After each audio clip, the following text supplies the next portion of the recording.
இயேசு இந்த பூமியில் வாழ்ந்த நாட்களில் ஒரு மனிதனாக இருந்து பரலோக பிதாவை நோக்கி காலையிலும் இரவு முழுவதும் ஜெபித்தார். பற்றாக்குறையோடு காணப்பட்ட நேரத்தில் 5 அப்பம் 2 மீனைக் கொண்டு பிதாவை நோக்கி ஸ்தோத்திரம் பண்ணி அதை பெருக செய்தார். நோய்களை ஆவியானவரின் வல்லமையினால் துரத்தினார். ஒவ்வொரு சூழலிலும் தான் கேட்டுக்கொள்வதற்கு பிதா செவி கொடுக்கிறார் என்பதை விசுவாசித்தார். இயேசு பிதாவிற்கு கீழ்ப்படிந்தார், அவர் சித்தம் செய்தார். இவ்விதம் இயேசு பூமியில் வாழ்ந்த வாழ்க்கை முறை, ஆவிக்குரிய முறை அனைத்தும் நமக்காகத்தான் மாதிரியாக கொடுக்கப்பட்டுள்ளது. பிதாவாகிய தேவனுக்கும் மனுக்குலத்திற்கும் இடையில் காணப்பட்ட தடையை பிதா தன் சொந்த குமாரனாகிய இயேசுவின் பாடு மரணத்தின் மூலம் அகற்றினார். இயேசு ஒரு மனிதனல்ல, அவர் மனித உருவத்தில் வந்த தெய்வம். அவர் தன் பிதாவுக்கு கீழ்ப்படிந்தபடியால் இவரை தனக்கு நிகராக தெய்வமாக நிறுத்தினார். நாம் பிதா விரும்புவது போல் எவ்விதம் வாழ வேண்டுமென்று கற்றுக் கொடுக்கும்படிக்காக தெய்வமாகிய இயேசு இட்ட ஒரு வேஷம்தான் மனித உருவம்.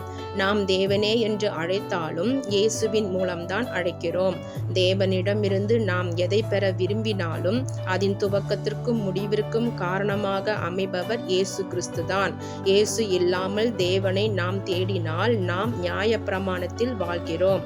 ஏனென்றால் மாம்சத்தில் வந்த இயேசு கிறிஸ்துவை யூதர்கள் ஏற்கவில்லையே. பரலோகத்திலும் பூலோகத்திலும் நரகத்திலும் உயர்த்தப்பட்ட ஒரு நாமம், அது ஆண்டவராகிய இயேசு கிறிஸ்துவின் நாமம். பிதாவிற்குள் இயேசுவும் ஆவியானவரும் உள்ளது போல இயேசுவுக்குள் மற்றும் ஆவியானவருக்குள் என்று மூவரும் ஒன்றாக உள்ளனர். கிறிஸ்து இயேசுவில் இருந்த சிந்தையே உங்களிலும் இருக்க கடவது. அவர் தேவனுடைய ரூபமாயிருந்தும் தேவனுக்கு சமமாயிருப்பதை கொள்ளையாடின பொருளாக எண்ணாமல் தம்மை தாமே வெறுமையாக்கி அடிமையின் ரூபம் எடுத்து மனுஷர் சாயலானார்.